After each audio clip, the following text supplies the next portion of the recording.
오늘 우리에게 주신 하나님의 말씀은 에베소서 1장 20절에서 23절의 말씀입니다. 신약성경 310면입니다. 우리 에베소서 1장 20절에서 23절의 말씀 한 절씩 교독하겠습니다. 그의 능력이 그리스도 안에서 역사하사 죽은 자들 가운데서 다시 살리시고 하늘에서 자기의 오른편에 앉히사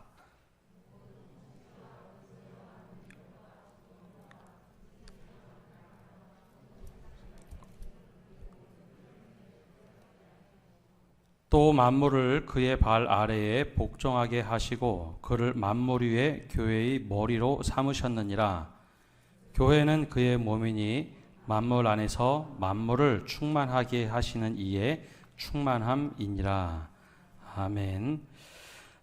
우리 앞뒤좌우로 인사 나누고 말씀 전하겠습니다. 은혜를 사모합시다. 오늘은 교회에 대하여 함께 말씀의 은혜를 나누겠습니다. 제가 경험한 교회는 참 다양했습니다. 제 모교회는 처음에 제가 다녔던 교회는 감리교회입니다.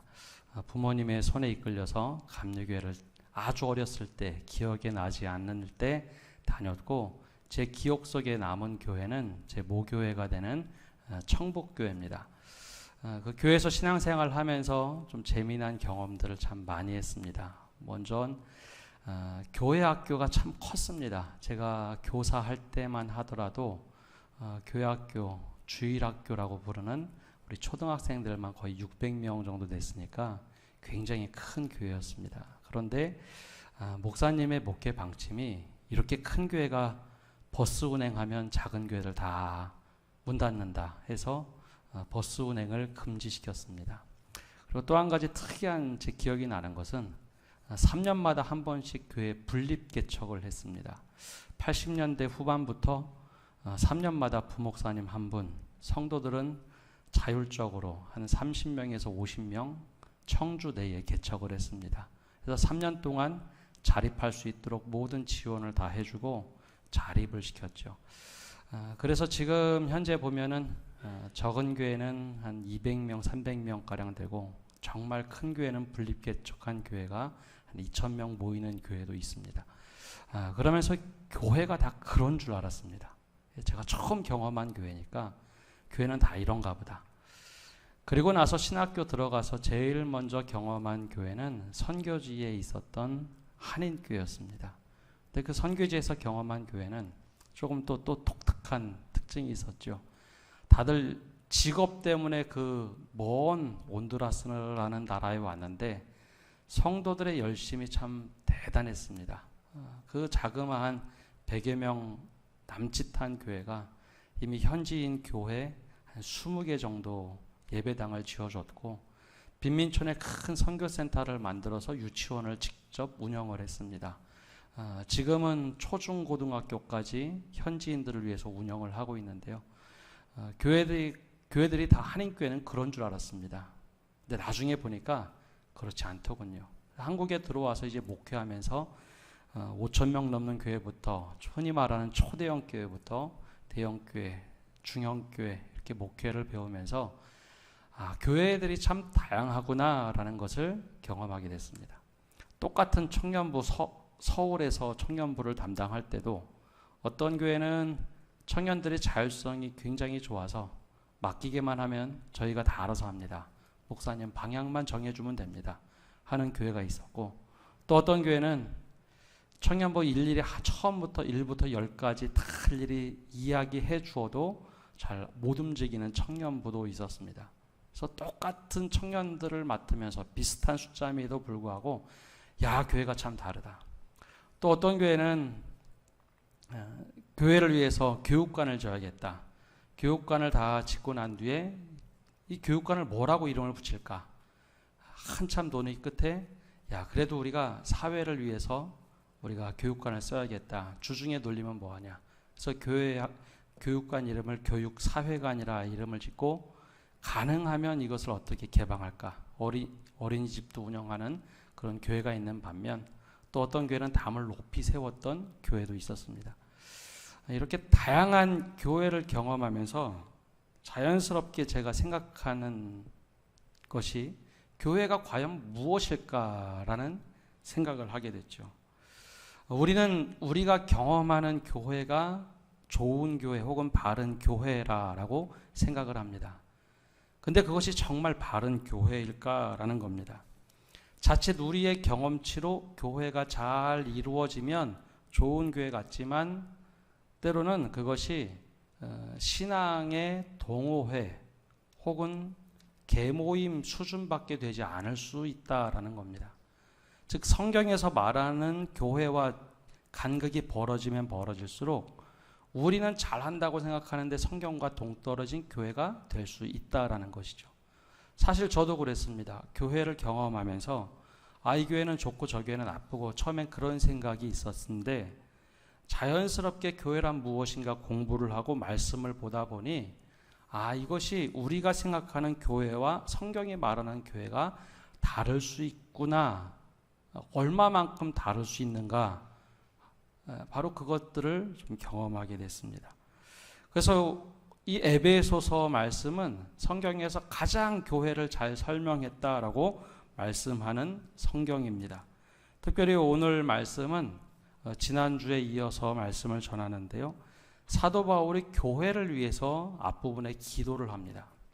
교회는 이런 곳이 되어야겠다 하면서 기도문, 당시에 초대교회들이 기도했던 기도문을 가지고 와서 교회를 위해서 기도를 합니다. 앞부분은 성도들이 어떤 성도들이 되기를 원하는가, 뒷부분은 그러면 교회는 어떤 교회가 될 것인가. 즉 우리가 오늘 말씀을 들으면서 그 교회, 성경에 나온 교회와 우리의 교회의 모습이 얼마나 다른가, 또 우리는 어떻게 가야 되는가, 한번 이 생각을 한번 정리를 하셨으면 합니다. 우선 교회라는 말의 뜻이 중요한데요. 우리 교회 그러면 우리 신앙 고백할 때 혹은 우리 세례를 받을 때 배운 것들이 다 있습니다. 하나님의 부름을 받아 모인 사람들의 모임, 이 모임이라는 단어를 써서 교회라고 말합니다. 그 교회라는 말은 원래 에클레시아라는 어원을 가지고 있는데요. 원래 이제 없던 말을 우리가 처음에 만들게 되는데요. 성경 번역할 때 그렇습니다. 우리나라에 성경이 처음 들어왔을 때 이 원어로 성경이 들어왔습니다. 그럼 이 성경을 번역할 때 사람들이 모여서 어떤 단어를 어떻게 번역할까 정말 많은 토의를 합니다. 특별히 은혜라는 단어를 번역할 때 영어로는 그레이스, 라틴어 그라티아라고 하는데요. 그 단어를 도대체 은혜라는 말로 어떻게 번역을 했을까? 예전에 이제 학자들이 얘기를 들려주는 것을 들었는데요. 하나님께서 값없이 우리를 구원해 주셨다. 이것을 은혜라고 하는데 영어로는 라틴어로는 확 와닿는데 한국말로 도대체 뭘 써야 될까? 근데 사실 그 당시 이 성경을 번역할 때는 우리나라는 불교 문화권이고 유교 문화권이었습니다. 그러면 아주 존중되는 단어 하나를 선택해서 말을 붙여야 되는데 그 말이 바로 은혜였습니다. 지금은 이제 기독교가 우리 땅에 들어온 지 100년, 카톨릭까지 따지면 200년이 지나서 은혜 그러면 그거 교회 용어야 라고 생각하겠지만 사실 은혜라는 말은 불교에서도 4가지 은혜 혹은 유교에서도 은혜라는 이야기를 먼저 썼습니다. 근데 거기서 아주 귀하게 쓰던 단어를 교회에서 가져와서 이것은 하나님께서 값없이 주시는 거야. 그래서 은혜라는 말을 썼습니다. 교회라는 말도 사실 똑같습니다. 원래 이 에클레시아라는 말이요. 원래 교회라는 뜻이 아닙니다. 당시 로마에는 에클레시아가 여러 군데가 있었는데요. 정치인들의 모임이었습니다. 정치인들이 다 같이 마당에 모여서 집회나 시위를 할 때 그것을 보고 에클레시아라고 불렀습니다. 이 정치 회합이다라고 불렀죠. 근데 사도 바울이 이 단어를 가지고 왔습니다. 그리고 예수 믿는 사람들의 모임을 에클레시아라는 단어로 썼습니다. 근데 여기에 바로 이 뜻이 있는데요. 에클레시아라는 단어는 에크라는 단어하고 에클레오라는 단어가 합쳐진 말입니다. 그래서 불러 모으다, 안에서 밖으로 불러 모으다라는 뜻이 있어요. 그래서 사도 바울이 옳다꾼이 이거구나. 하나님께서 우리를 세상에 살던 우리를 그 불러내서 하나님의 자녀로 삼아주신 이 모임만큼 에클레시아라고 부르자 해서 교회라는 단어로 썼습니다. 그래서 처음에는 에클레시아라는 단어가 막 섞여서 쓰다가 점점 교회에서 예수 믿는 사람들의 모임을 에클레시아라고 부르자 계속 쓰다 보니까 하나님의 부름받은 사람들. 그래서 에클레시아라는 단어가 교회라는 단어로 정착하게 됩니다. 원래 처음에는요, 이 단어 쓰지 않았습니다. 우리끼리가 아니라 밖에서 우리를 뭐라고 불렀냐면 사도행전에 나온 것처럼 그리스도인, 우리말로 하면 예수쟁이들입니다. 야, 예수쟁이들이 모여서 또 뭐 하나 보다. 근데 처음에는 우리 스스로도 그리스도인이야 그렇게 썼는데 이게 사실 비하하는 말이었습니다. 예수쟁이들. 그래서 그것 말고 하나님의 부름을 받은 사람들의 모임, 이것을 교회로 사용하기 시작을 했죠. 그러면 사도 바울이 정말 고민하면서 하나님의 뜻으로 그리고 하나님의 부름받은 사람들의 모임인 교회, 목숨을 걸고 지켰던 교회가 과연 그럼 어떠해야 될까요? 핵심이 무엇일까요? 오늘 기도하면서 22절에 교회의 핵심에 대해서 이렇게 이야기를 합니다. 우리 22절 말씀 함께 읽어보겠습니다. 또 만물을 그의 발 아래에 복종하게 하시고 그를 만물 위에 교회로 머리로 삼으셨느니라. 아멘. 이 말씀의 핵심은 가장 뒤에 있습니다. 그를 만물 위에 교회의 머리로 삼으셨느니라. 이 말을 한마디로 요약하면 교회의 주인은 하나님이시다라는 말입니다. 한번 따라해 볼까요? 교회의 주인은 하나님이십니다. 교회의 주인은 하나님이시다라는 말을 이렇게 풀어서 그분을 교회의 머리로 삼으셨느니라 라고 말합니다. 교회, 원래 처음에 에클레시아라는 단어를 정치 모임이라는 단어를 가져와서 쓸 때는 하나님이 우리를 부르셨다라는 의미로 쓴 겁니다. 하나님이 주인이 되지 않으면 교회의 근간이 무너지게 되어 있습니다. 하나님이 주인이 되지 않으면 믿는 사람들의 모임, 그것으로 전락할 수 있습니다. 믿는 사람들의 모임과 교회가 뭐가 다를까요? 분명하게 차이가 있는 것은 우리 믿는 사람들이 그냥 신우회를 만들 수도 있고 또 다른 곳에서 그냥 기독교 친교 모임을 가질 수 있습니다. 교회가 무엇이 달라야 할까요? 바로 하나님이 주인이 되시는 곳입니다. 교회는 주님이 교회의 머리가 되시고 하나님이 주인이 되신 곳, 그것이 교회입니다. 왜 그럴까요? 교회의 주인은 반드시 하나님이 되어야지 목사나 장로나 사람, 어떤 사람이 되어서도 안 되는 겁니다. 그렇게 되는 순간 사유화가 됩니다. 우리 교단 이번 총회에서도 아마 이슈가 될 텐데요. 강동구에 있는 모 M교회 때문에 좀 5년 전부터 시끄러웠습니다. 사유화 때문에 그렇습니다. 사람의 주인이 되면 교회는 시끄러워집니다. 그래서 교회의 주인은 반드시 하나님이 되셔야 됩니다. 교회는 하나님이 세상의 주인이요 교회의 주인이라고 알려주는 가장 핵심적인 모임입니다. 세상의 주인도 하나님이시라는 것을 먼저 가르쳐 주려면 교회의 주인이 하나님이 되셔야 합니다. 그러면 성도는 누구인가? 성도는 하나님의 부름을 위탁을 받은 청지기들입니다. 하나님이 사용하시는 도구에 불과합니다. 그럼 하나님이 주인이 되시는 그 이유가 무엇일까라는 겁니다.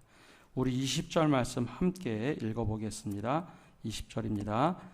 그의 능력이 그리스도 안에서 역사하사 죽은 자들 가운데서 다시 살리시고 하늘에서 자기의 오른편에 앉히사.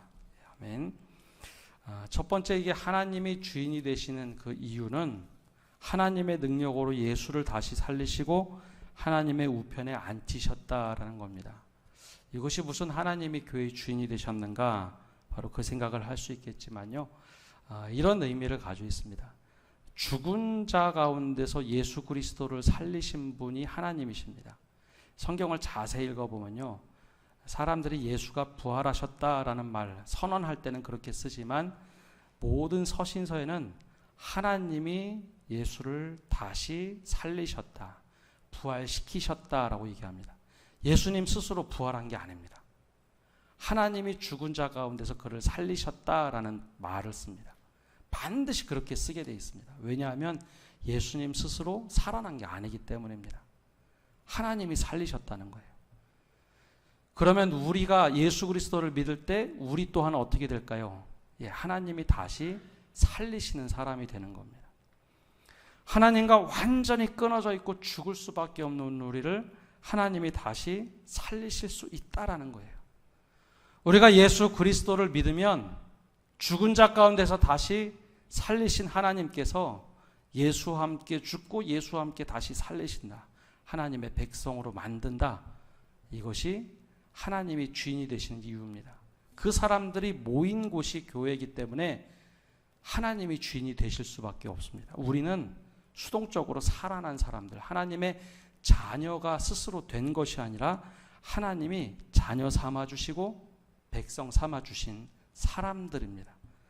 그래서 우리가 절대 주인이 될 수가 없어요. 하나님이 주인이 되시는 곳이 교회입니다. 우리가 종종 이런 생각을 합니다. 내가 교회를 다니고 내가 예수를 믿었지. 맞아요. 내가 하는 것처럼 보입니다. 그러나 하나님께서 우리를 믿도록 하시고 하나님께서 예정 가운데 우리를 부르셨기 때문에 그 부르심에 응답하는 것, 그것이 바로 그 사람들이 모인 것이 교회입니다. 그래서 우리가 주인이 아니라 하나님이 주인이 되는 겁니다. 두 번째, 예수를 하늘의 하나님 우편에 앉히셨다라고 되어 있습니다. 이 옆에 자리에 앉히셨다라는 말이 공간적인 말을 하는 게 아닙니다. 여기서는 통치자라는 뜻입니다. 왕들은 항상 오른편에 가장 자신의 오른팔을 세워서 통치를 하게 합니다. 우리나라는 조선시대 우의정이었죠. 하나님이 하늘에 계신 하나님께서 그의 아들을 살리셔서 우편에 앉히셨다는 것은 세상의 통치자로 만드셨다라는 겁니다. 하나님께서 세상을 다 통치하도록 만드셨는데 그 예수님이 누구시라고요? 교회의 머리가 되셨다. 교회의 주인이 예수님이시다라는 겁니다. 그래서 우리가 교회의 주인이 될 수가 없어요. 우리는 우리 마음에 생각하는 것을 이루어가는 것이 아니라 하나님께서 무엇을 원하시는가 늘 묵상하고 그것을 따라가는 것, 그것이 바로 교회입니다. 교회가 가장 먼저 그것을 경험할 수 있는 곳이 되어야 합니다. 그렇기 때문에 자연스럽게 교회의 주인은 하나님이시라는 겁니다. 교회의 주인이 하나님이 되지 않는데 어떻게 우리가 전도를 할 수 있을까요? 세상의 주인이 하나님이시다라는 말을 하려면 교회가 먼저 하나님이 주인이 되시는 교회가 되어야 합니다. 그래야 우리가 세상을 향해서 하나님이 천지를 다스리시는 분, 우리를 구원하신 예수님에 대해서 이야기하고 교회에 예수 믿는 사람들이 모였을 때 역시 하나님이 주인이 되신 곳이구나 라는 것을 함께 누리며 공동체를 이루어 갈 수 있다라는 것이죠. 하나님이 주인이 되시는 것을 먼저 우리가 경험하고 가르쳐야 될 곳이 바로 교회입니다. 그래서 우리가 이것에서부터 벗어나면 사람들이 당장 먼저 압니다. 왜 교회는 그렇게 행동하냐? 교인들은 왜 그렇게 행동하냐? 하나님이 주인 되셔서 하나님이 원하시는 일을 하기 시작하면 사람들의 시선이 바뀌어 봅니다. 보통은 내가 원하는 일을 하다 보니 문제가 됩니다. 정말 하나님께서 원하시는 것이 무엇이냐? 우리 욕망과 우리의 생각 말고 하나님이 원하시는 일을 감당하는 것. 그것이 바로 교회입니다. 그럼 하나님께서 무엇을 교회에 맡기실까? 교회가 무엇을 하기를 원하실까? 바로 그 말씀이 21절과 22절에 나옵니다. 우리 21절과 22절 말씀 함께 읽어보겠습니다.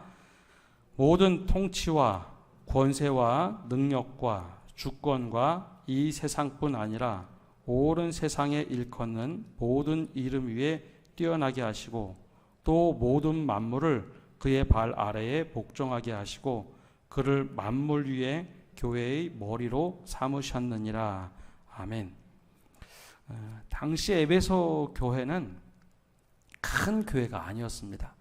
우리나라 기독교 인구가 한참 많을 때는 25%까지 올라갔습니다. 근데 지금 인구 센서스 이후에 알려진 바로는 18%에서 19%. 그래도 우리나라에선 주류 종교 혹은 주류 사회 속에 들어와 있는 사람들이다라고 이야기를 합니다. 그러나 에베소 교회는 정말 소수 중에 소수였습니다. 엄청난 부자들 속에 예수 믿으면 정말 가난하게 살았고요. 타종교 속에서 정말 우상들을 섬기는 사람들 아래서 먹는 것 하나 조심해가며 살았던 사람들이 에베소 교회 성도들입니다. 근데 하나님이 세상을 다스리는 주인이다라고 믿고 교회의 주인은 하나님이시다라는 것을 믿고 살아간 사람들이 바로 에베소 교회 교인들입니다. 근데 그들에게 사도 바울이 이렇게 기도를 합니다. 모든 통치와 권세와 능력과 주권과 이 세상뿐 아니라 오는 세상에 일컫는 모든 이름 위에 뛰어나게 하시고 또 만물을 그의 발 아래 복종하게 하라. 교회는 그런 곳이다 라고 이야기를 합니다. 당시에 통치와 권세와 능력과 주권을 가지고 있는 수많은 사람들이 보였습니다. 로마의 황제부터 에베소에 파견된 군대, 엄청난 사람들이 많았습니다. 더군다나 이 당시에는 영지주의라는 이단도 있었습니다. 근데 그들 속에서 뭐라고 이야기하고 있습니까? 우리가 해야 하는 것은 그 모든 것들이 예수 그리스도의 발 앞에 무릎을 꿇게 하자. 지금 이 세대뿐만 아니라 다음에 오는 세대도 예수 그리스도 앞에 무릎을 꿇게 하자, 복종하게 하자라고 권면을 하고 있습니다. 가능한 일일까요? 불가능한 일일까요? 정말 소수밖에 안 되는 그리스도인들에게 아니 힘이 있어야지 되지 않겠습니까? 근데 사도 바울은 하나님의 원대한 꿈을 교회를 통해서 얘기합니다. 교회라는 것은 우리가 먼저 예수님을 주인 삼아 하나님을 주인 삼아 믿고 살아갈 때 모든 통치, 권세, 능력, 주권 그리고 이 세상뿐 아니라 오는 세대의 모든 일컫는 이름 위에 예수 그리스도가 더 뛰어나게 하시고 그 발 앞에 모든 것을 복종하게 하시는 일을 우리가 감당해야 된다라고 권면합니다.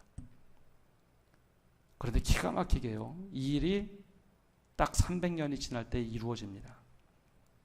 처음에는 말도 안 되는 말씀처럼 생각을 했습니다.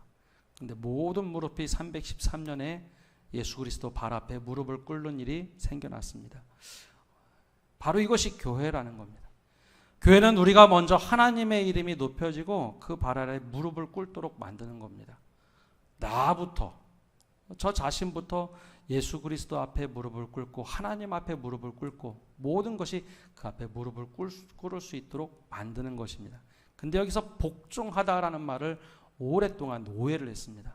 복종시켜라 라고 하다 보니 이것을 강압적으로 하는 것이 복종시키다라는 오해를 했습니다. 근데 한번 상상을 해보십시오. 생각을 해보십시오. 에베소 교회 교인들은 정말 힘이 없는 소수자들입니다. 또 어떻게 그런 권력과 통치자들 모든 것들을 어떻게 예수 발 앞에 무릎을 꿇게 할 수 있을까요? 여기에 바로 역설이 있습니다. 하나님이 주인이 되시면요 우리가 청지기가 되고 종이 되는 겁니다. 그래서 우리가 섬김을 통해서 모든 것이 예수 그리스도의 발 앞에 무릎을 꿇도록 하자. 그것이 바로 섬김이었습니다. 그래서 에베소 교회는 처음부터 그런 섬김의 모습이 굉장히 탁월했던 교회입니다. 높은 사람이나 종이나 부유한 사람이나 가난한 사람이나 똑같이 섬길 줄 아는 교회. 그래서 내가 먼저 섬기고 그 안에 들어오는 모든 사람들은 맞아. 이것이 모든 무릎이 예수 그리스도 발 앞에 복종하게 하는 삶이구나. 먼저 솔선수범하며 그 발 앞에 무릎을 꿇고 주님이 바로 교회의 머리가 되도록 만든 교회. 그 교회가 바로 에베소 교회였습니다. 그런 교회 이야기를 좀 알고 있습니다. 언젠가 한번 말씀드린 적이 있는데요. 이 목사님은 제가 좀 한두 번 만나서 이야기를 했던 분입니다. 강원도 홍천에 가면 도심리라는 아주 작은 마을이 있습니다. 한 30가구 정도 사는 마을인데요. 그곳에 교회 하나가 세워졌습니다. 홍동환 목사님이란 분이 그 교회 목회를 하시는데요. 원래 이분은 선교사 준비를 하시던 분입니다. 호주에 가서 선교사 훈련을 받고 여러 교회 선교지를 돌아보다가 이상하게 교회에 분란이 나고 싸우는 교회들을 많이 보게 됐습니다.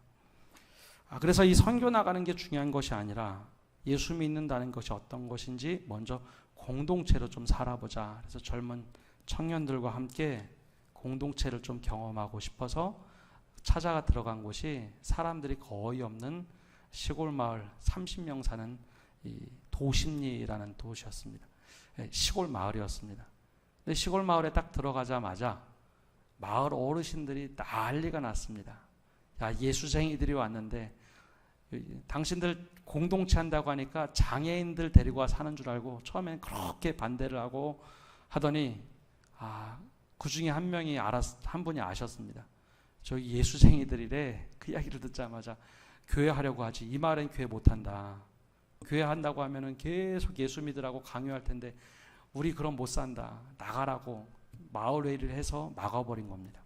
근데 그때 이 목사님이 그 마을회의 참석해서 한참 얘기를 듣다가 그러면 제가 약속 하나 하겠습니다. 첫 번째, 예수 믿으라고 절대 제가 이야기하지 않겠습니다. 두 번째는 교회 하지 않겠습니다. 어른들 안심하십시오. 저희 그냥 여기 들어와서 그냥 함께 살려고 합니다. 그렇게 함께 살아가기 시작을 합니다. 근데 마을에서 어르신들이 늘 매서운 눈초리로 쳐다봅니다. 쟤들이 언제가 되면, 때가 되면 본색을 드러내겠지. 근데 그 목사님과 그 몇몇 청년들이 오히려 매번 가서 자기들도 농사를 짓고 어르신들을 농사를 지어주기 시작했습니다. 어르신들밖에 없으니 가전제품 고치는 거, 전기 고치는 거, 사소한 일들은 매번 가서 다 해드렸습니다. 그래도 늘 매서운 눈초리로 쳐다봅니다. 근데 시간이 1년, 2년 지나가다 보니까 목사라는 호칭을 원래 쓰지 않았으니까 야, 우리 동안이 그러면서 어르신들이 동안이라고 부르기 시작을 했죠. 한 3년, 4년이 흘러갔습니다. 예수 믿으라 소리 한 번도 하지 않은 어느 날 그렇게 비난하던 그 어르신들이 바뀌기 시작했습니다. 야, 우리 동안이었으면 안 되겠다. 그래서 어느 날 마을 회의를 크게 하다가 우리 다들 마을 청년이 이장을 해야 될 텐데 다 70 넘으신 어르신들이니까 마을 회장 가장 젊은 동안이가 있으면 좋겠다. 그래서 마을 이장을 세워줬습니다. 그러고 났더니 이제 공식적으로 집을 다 방문하게 됐죠. 근데 그러다가 어느 날 큰 일이 벌어졌습니다. 도시에는 그런 거 없는데요. 시골에 가면 마을 제사 드리는 곳이 아직도 있습니다. 마을 성황당제처럼 이렇게 시루떡 갖다 놓고 마을 제사를 드려야 되는데 가장 어른이 이장님 아닙니까? 이장님. 그래서 이장님을 초대했는데 그분들도 양심이 있지 축사하라고는 못할 거 아닙니까? 그래서 우리 이장님 오셨으니 우리 기도해 주십시오. 우리가 목사님인 거 다 아는데 한 번도 부탁하는데 기도해 주십시오. 그래서 제사상 딱 차려놓고 이 목사님이 기도를 했습니다. 천지를 만드신 하나님, 해와 달과 별을 만드신 하나님 하면서 기도를 탁 마쳤을 때 어떤 일이 벌어졌을까요? 동네 어르신들이 다 같이 아멘 하고 이제 박수를 막 쳤습니다. 한 번도 예수 믿으라 소리 안 했는데 마을 어르신들이 기도 끝나면 아멘 한다는 것은 알고 계셨는지 아멘 하고 화답을 해줬습니다. 한 명도 예수 믿는 사람들이 없는 마을에서 아멘 소리가 울려 퍼졌습니다. 그러다 어느 하루는 가장 반대했던 어르신이 술 잔뜩 취해서 와서 그 목사님한테 이런 얘기를 하더랍니다. 내가 언젠가 본색을 드러낼 줄 알았는데 끝까지 안 하시네요. 언제 본색을 드러내실 겁니까? 하더니 저하고 함께 교회 좀 합시다. 절대 교회 안 한다고 그랬는데 나와 함께 교회 합시다. 그럼 내가 그럼 제일 먼저 나갈게요. 술 먹고 와서 이 술 주정하는 줄 알고 그럼 다음날 맨 정신에 한번 얘기해 주세요. 다음날 와서 얘기를 했답니다. 그랬더니 진심이었다. 교회를 하자. 제가 교회 하자 소리 절대 안 했습니다. 예수 믿다 소리 절대 안 했습니다. 그래서 내가 하는 거라고. 그래서 그 마을에 처음 세례교인이 되었습니다. 그래서 지금은 그 마을의 한 70% 정도가 다 교회를 다니시는 마을로 바뀌었습니다. 또 오늘 말씀을 보면 그렇게 얘기합니다. 모든 통치와 권세와 능력과 주권과 이 세상뿐 아니라 오는 세상에 일컫는 모든 이름 위에 뛰어나게 하시고 또 만물을 그의 발 아래 복종하게 하시고 우리에게 맡겨준 하나님께서 그렇게 만드시기 때문에 우리에게 하라고 하신 명령입니다. 근데 모든 만물이 복종하도록 만든다고 해서 강압적으로 했다면 어떤 일이 벌어졌을까요? 아마 그 마을에서 벌써 쫓겨나도 한참 전에 쫓겨났을 겁니다. 그런데 오히려 복종하게 한다는 것이 과연 그것을 위해서 주의 종으로서 나는 무엇을 해야 될 것인가? 그것을 먼저 그 목사님이 생각을 한 겁니다. 내가 정말 주의 종으로서 나를 도구 삼으실 때 이 마을에서 나를 어떻게 하나님께서 쓰실 것인가? 강압적으로 하는 것이 아니라 끝까지 섬기는 것입니다. 끝까지 섬기고 도와주고 하다 보니 그 마을 자체가 바뀐 겁니다. 실제로 그 마을에 봉사활동을 하러 가면 마을 어른들이 그렇게 반깁니다. 교회에서 또 도와주러 왔다. 만물이 주님 발 앞에 복종하도록 하는 것은 섬김이고 사랑이지 힘이 아닙니다. 왜냐? 주님이 주인 되신 교회이기 때문에 주님의 방법으로 하시는 겁니다. 하나님이 주인이 되신 교회, 그 방법은 사랑과 섬김입니다. 그래서 신약 성경에 계속해서 교회들의 모습을 보면 계속해서 사랑에 대한 이야기가 나오고 섬김에 대한 이야기가 나옵니다. 왜 그럴까요? 힘으로 하는 것이 아닌 로마의 평화가 아닌 하나님의 평강이 있고 섬김이 있고 사랑으로 모든 것을 복종하게 한다. 그래서 아까 말씀드린 것처럼 300년이 지난 어느 날 로마 황제가 기독교를 국교로 인정하는 놀라운 역사가 이루어집니다. 이것이 뭔 이야기가 아니라 바로 우리 교회에서 일어나야 할 일입니다. 우리 교회는 하나님이 주인 되신 교회입니까? 하나님이 주인 되시면 하나님께서 가장 원하시는 일, 주님이 교회의 머리가 되셨으면 주님이 가장 원하시고 생각하시는 일을 감당하는 것, 그것이 바로 교회입니다. 교회는 정말 주님이 주인 되셔서 주님의 일을 감당할 때 주님께서 만들어 가십니다. 바로 이 일에 우리 모두가 참여할 때 주님께서 만들어 가시는 그 은혜가 우리 가운데 충만히 넘치고 우리 옆으로도 또 우리 주변으로도 그 은혜가 흘러넘치기를 간절히 축복합니다. 함께 기도하겠습니다.